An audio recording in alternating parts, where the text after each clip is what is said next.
ਅਗਲੀ ਜਿਹੜੀ ਗੱਲ ਕਰਦੇ ਜਾਈਏ, ਕੈਲੀਫੋਰਨੀਆ ਦੇ ਜਿਹੜੇ ਸਟਾਰ ਆ, ਕੈਲੀਫੋਰਨੀਆ ਨੂੰ ਹੌਲੀ-ਹੌਲੀ ਛੱਡ ਕੇ ਜਾ ਰਹੇ ਨੇ।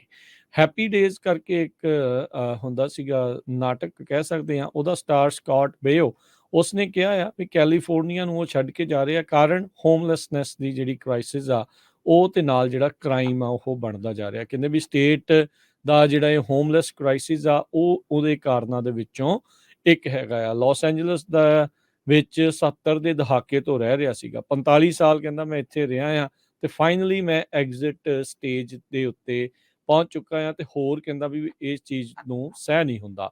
ਹੋਮਲੈਸਨੈਸ ਕਹਿੰਦਾ ਵੀ ਜਿਹੜੀ ਪ੍ਰਾਪਰਟੀ ਦੀ ਵੈਲਿਊ ਆ ਉਸ ਨੂੰ ਡੇਗਦਾ ਆ।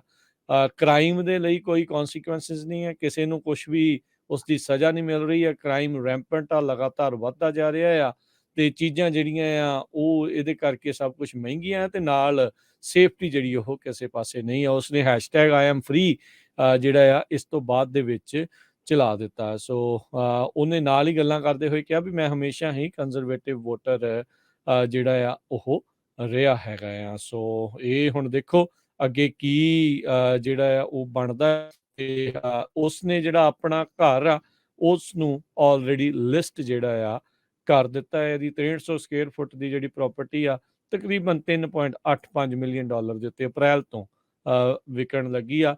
ਮੈਥਿਊ ਮਕਾਨਹੇ, ਜੋ ਰੋਗਨ, ਮਾਰਕ ਵਾਲਬਰਗ ਇਹਨਾਂ ਸਾਰਿਆਂ ਨੇ ਵੀ ਆਪਣੇ ਬੋਰੇ ਬਿਸਤਰੇ ਚੱਕ ਕੇ ਹੋਰ ਸੂਬਿਆਂ ਦੇ ਵਿੱਚ ਚਲੇ ਗਏ ਆ, ਕੈਲੀਫੋਰਨੀਆ ਦੇ ਵਿੱਚ ਇਹਨਾਂ ਕਾਰਨਾਂ ਦੇ ਕਰਕੇ।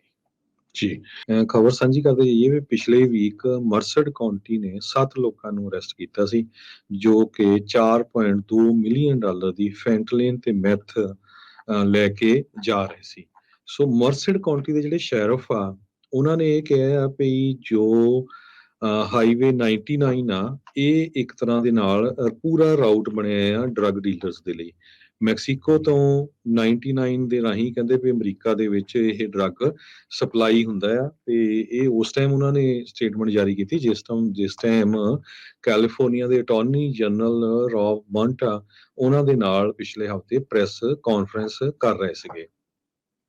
7 ਲੋਕਾਂ ਨੂੰ 2 ਵੱਖ-ਵੱਖ ਡਰੱਗ ਬਸਟ ਦੇ ਵਿੱਚ ਅਰੈਸਟ ਕੀਤਾ ਗਿਆ ਸੀ। ਇਹ ਇਸ ਸਾਰੇ ਕਾਸੇ ਦੇ ਵਿੱਚ ਕਿਉਂਕਿ K9 ਯੂਨਿਟ ਨੇ ਸਿਗਨਲ ਕੀਤਾ ਸੀ ਜਦੋਂ ਕਾਰਾਂ ਨੂੰ ਰੋਕਿਆ ਗਿਆ। ਇਹ ਵੀ ਦੱਸਿਆ ਗਿਆ ਆ ਵੀ CHP ਹੁਣ ਵੱਖ-ਵੱਖ CHP California highway petrol highway 99 ਦੇ ਉੱਤੇ ਵੱਖ-ਵੱਖ ਸਮੇਂ ਤੇ ਵੱਖ-ਵੱਖ ਲੋਕੇਸ਼ਨ ਤੇ ਟਰੱਕਾਂ ਨੂੰ, ਕਾਰਾਂ ਨੂੰ ਰੋਕਦੀ ਹੈਗੀ ਆ।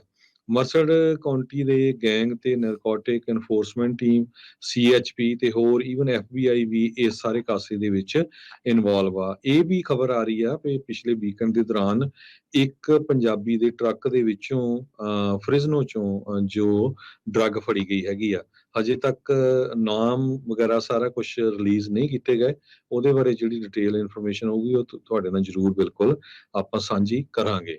ਪਰ ਜਿੰਨੀ ਕਿ ਡਰੱਗ ਇਹ ਮਰਸਡ ਕਾਉਂਟੀ ਵਾਲਿਆਂ ਨੇ ਫੜੀ ਆ ਪਿਛਲੇ ਹਫ਼ਤੇ, ਕਹਿੰਦੇ ਵੀ ਉਹਦੇ ਨਾਲ 9 ਮਿਲੀਅਨ ਲੋਕ ਮਰ ਜਾ ਸਕਦੇ ਸੀ। ਫੈਂਟਲਿਨ ਬਹੁਤ ਹੀ ਖਤਰਨਾਕ ਡਰੱਗ ਆ।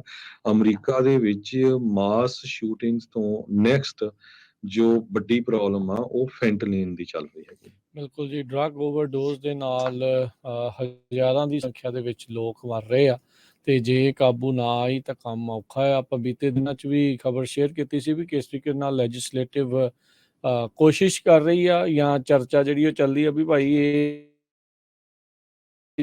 ਜਿਹੜੇ ਆਣ ਕੇ ਵੇਚਣ ਵਾਲੇ ਫੜੇ ਜਾਂਦੇ ਉਹਨਾਂ ਨੂੰ ਸਖਤ ਤੋਂ ਸਖਤ ਜਿਹੜੀ ਆ ਉਹ ਸਜ਼ਾ ਹੋਵੇ। ਉਹ ਤਾਂ ਇਸ ਦੇ ਵਿੱਚ ਕੋਈ ਬਹੁਤਾ ਸੋਚਣ ਵਾਲੀ ਗੱਲ ਨਹੀਂ ਹੈ, ਚਾਹੀਦਾ ਤਾਂ ਇਦਾਂ ਹੀ ਹੁੰਦਾ ਆ। ਪਰ ਆਪਾਂ ਨੂੰ ਪਤਾ ਵੀ ਲੀਨੀਅੰਟ ਲਾਜ਼ ਦੇ ਨਾਲ ਅਜਿਹੇ ਲੋਕਾਂ ਨੂੰ ਫਿਰ ਥੋੜਾ ਹੋਰ ਮਿਲ ਜਾਂਦਾ ਆ। ਲੋਕ ਧੜਾ ਧੜ ਜਿਹੜੇ ਇਸ ਦੇ ਨਾਲ ਮਰ ਰਹੇ ਹੈਗੇ ਆ।